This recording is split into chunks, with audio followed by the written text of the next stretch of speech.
आदरणीय अध्यक्ष जी, सम्मानित मंच, किसान बिरादरी के सरदारों, नौजवान साथियों, मेरी माताएं, बहनें, बच्चों, पुलिस प्रशासन के लोग, पत्रकार बंधु, मुद्दा इस गांव में, क्योंकि कई लोग गए इस क्षेत्र से और सबसे पहले इस क्षेत्र से जो ट्रैक्टर गए होंगे उन किसानों का फोन आया। उन्होंने कहा कि कई ट्रैक्टर यहां से है और हम आना चाहते हैं, यहां से पुलिस रास्ते में नहीं आने देती। मतलब ये पहली बार लगा कि इस क्षेत्र से ट्रैक्टर भी आंदोलन में हिस्सा ले लेते हैं। ये पूरे देश का मसला है। इसको पहले बांटा गया पंजाब हरियाणा में, फिर इसको बांटा गया उत्तर प्रदेश राजस्थान के कुछ सीमाओं में, फिर इसे कहा कि ये तो सरकार का आंदोलन है, फिर कहा कि एक बिरादरी का आंदोलन है। 8-10 टुकड़ों में इस आंदोलन को बांटने की कोशिश करेंगे। ये नहीं कहा कि यह आंदोलन किस मुद्दे पे है। सरकार से 12 बार बातचीत हुई, 12 दौर की वार्ता। हमने कहा कि जो 3 काले कानून हैं इनको वापसी ले लो। किसानों से आपने नहीं पूछा। गोदाम, बड़े बड़े गोदाम पहले बन गए और कानून बाद में बने हैं। इसमें ये व्यापारियों के कहने से उनके हितों का साधने के लिए कानून बने हैं। हमने कहा कि एमएसपी में कानून नहीं है। आज भी राजस्थान के बहुत लोग, जब हम भरतपुर से आ रहे थे, ट्रैक्टर ट्रॉलियों में अपने परिवार के साथ नापी के क्षेत्र के लोग जा रहे थे, जाते हुए हमने उनको रोका। उन्होंने कहा कि बाजरा है हमारे पास में, गेहूं है, हम इसको मंडी में बेचने जा रहे हैं। उनसे पूछा कि बाजरे का एमएसपी का रेट क्या है जो भारत सरकार ने तय करा। उन्होंने कहा कि हमको नहीं पता क्या रेट है। मतलब आज भी देश में ये हालात है कि किसान को सरकारी रेट का नहीं पता। मंडी में उसकी बोली लगती है। जो किसान अपने घर से अनाज लेकर चला गया, व्यापारी उसकी बोली लगाएगा, उसको उसकी कीमत का नहीं पता कि क्या मिलेगा। बाजरे का 2100 रुपए का भाव है।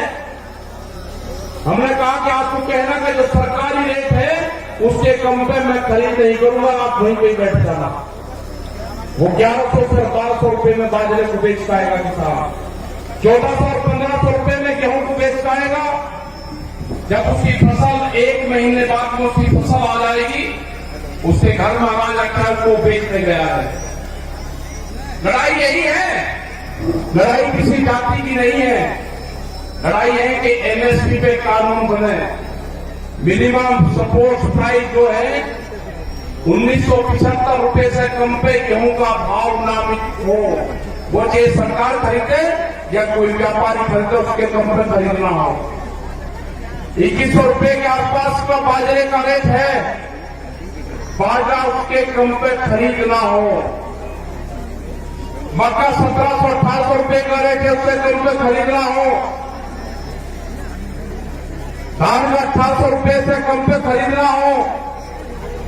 यह है कानून। इसके लिए लड़ाई वहां पर चल रही है। 100 दिन के आसपास लोग आ रहे हैं। सरकार तैयार नहीं है। सरकार ने कहा कि किसान की जब फसल की कटाई होगी, किसान अपने खेत में आ जाएगा, आंदोलन अपने आप खत्म हो जाएगा। उसके एक ही जबान से किसान ने अपनी फसल उगानी शुरू कर दी। उसने कहा कि आंदोलन करेंगे हम, अगर फसल हमारे बीच में आएगी उस फसल को उजाड़ देंगे। आपने हरियाणा, पंजाब, उत्तर प्रदेश, राजस्थान की जगह में बहुत किसान ने उजाड़ी फसल। हमने कहा कि फसल को बर्बाद न करो, ये आंदोलन भी चलेगा, ये फसल भी किसान काटेगा। ये आंदोलन कितना लंबा चलेगा ये तो नहीं कह सकते, लेकिन जो 40 लोग हैं, जो कमेटी के लोग हैं 40, उनके पीछे पंचायतें हैं, उनके पीछे सरपंचों का हाथ है, उसके पीछे पूरे हिंदुस्तान के किसान ने आस्था जताई है कि दिल्ली में चलने वाला धरना मेरे फसलों के रेट तय करेगा।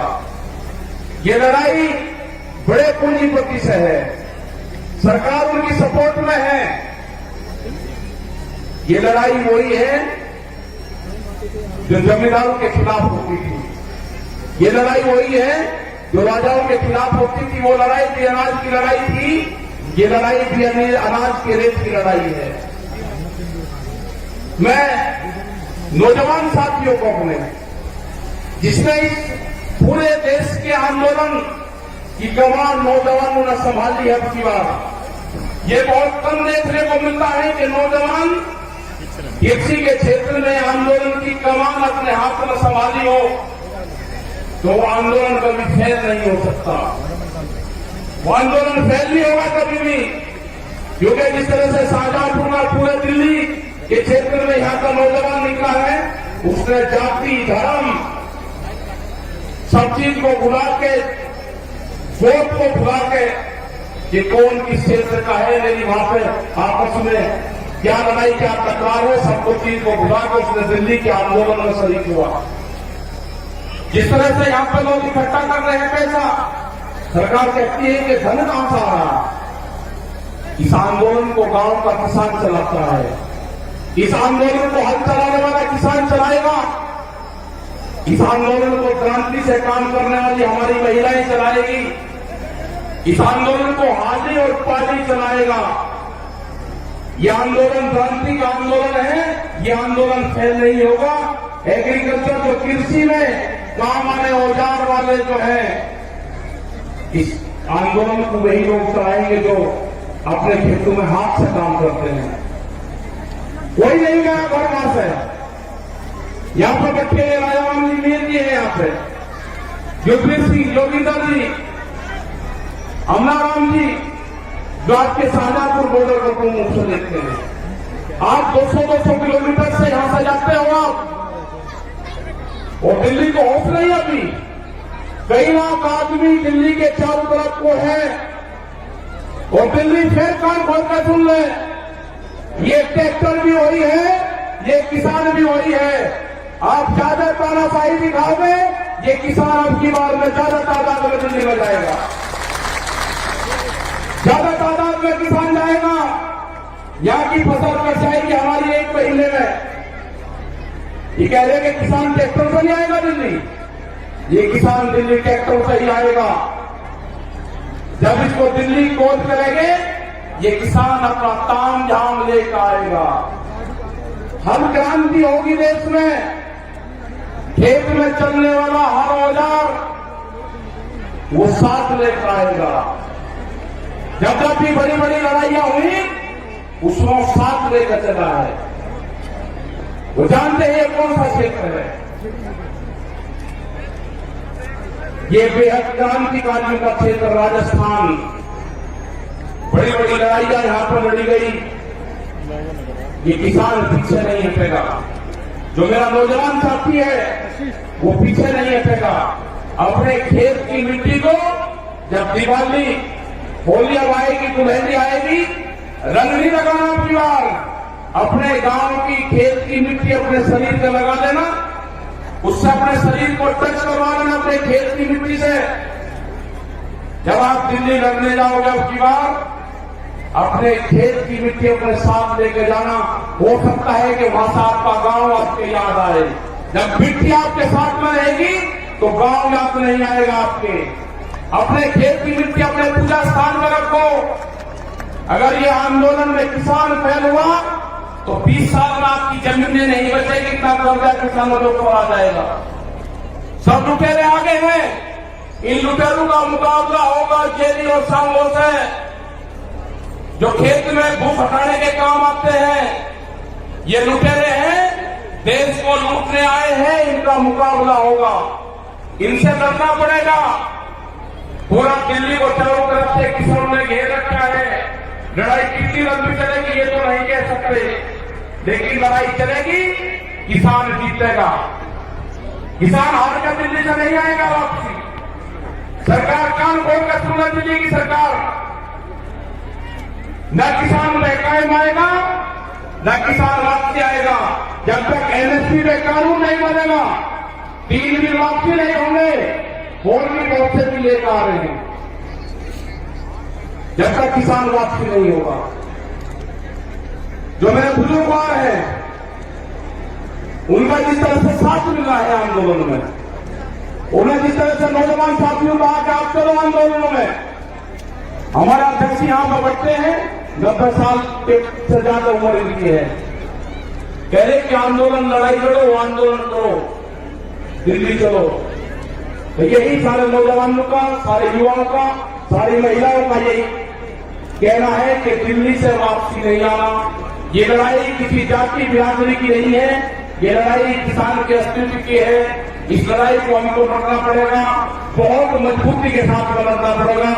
जाति, धर्म, गोट, खास ये सब छोड़ कर ये लड़ाई किसान और मजदूर की लड़ाई है। गरीब का अनाज तिजोरी में बंद ना हो, देश में भूख पे व्यापार ना हो, बड़े बड़े गोदाम बन गए, बड़े बड़े ताले लगेंगे, गरीब आदमी को रोटी नसीब नहीं होगी, कीमतें अनाज की उतनी बढ़ेगी।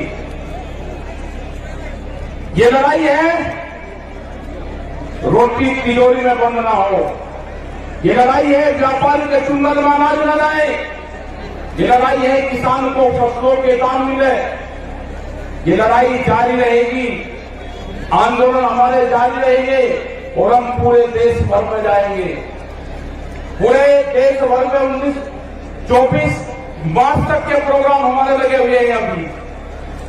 उसके बाद आगे के प्रोग्राम लगेंगे, कह रहे वेस्ट बंगाल में चैलेंज जाएंगे, आसाम में जाएंगे, वेस्ट बंगाल में जाएंगे, कर्नाटक और तमिलनाडु और महाराष्ट्र में भी जाएंगे। पूरे देश में किसान जाएगा, 40 लोगों की जत्थेबंदी है वो जाएगी। और जब तक भारत सरकार कानूनों को वापसी नहीं लेगी, जब तक एमएसपी पे मिनिमम सपोर्ट प्राइस पे कानून नहीं बनेगा, ये किसान दिल्ली को नहीं छोड़ेंगे। आपने इतनी बड़ी संख्या में यहाँ पे आए, आपका बहुत बहुत धन्यवाद। यहाँ पे जो ये मैदान है, जो कुश्ती मैदान है, भैरव बाबा का मैदान यहाँ पे है, उनको नमन करते हैं। इस पूरे क्षेत्र को, जो पहाड़ी क्षेत्र में यहाँ पर प्रोग्राम लाए के 81 गांव में जो प्रोग्राम किया, आपका धन्यवाद। जय हिंद, जय भारत, जय राजस्थान।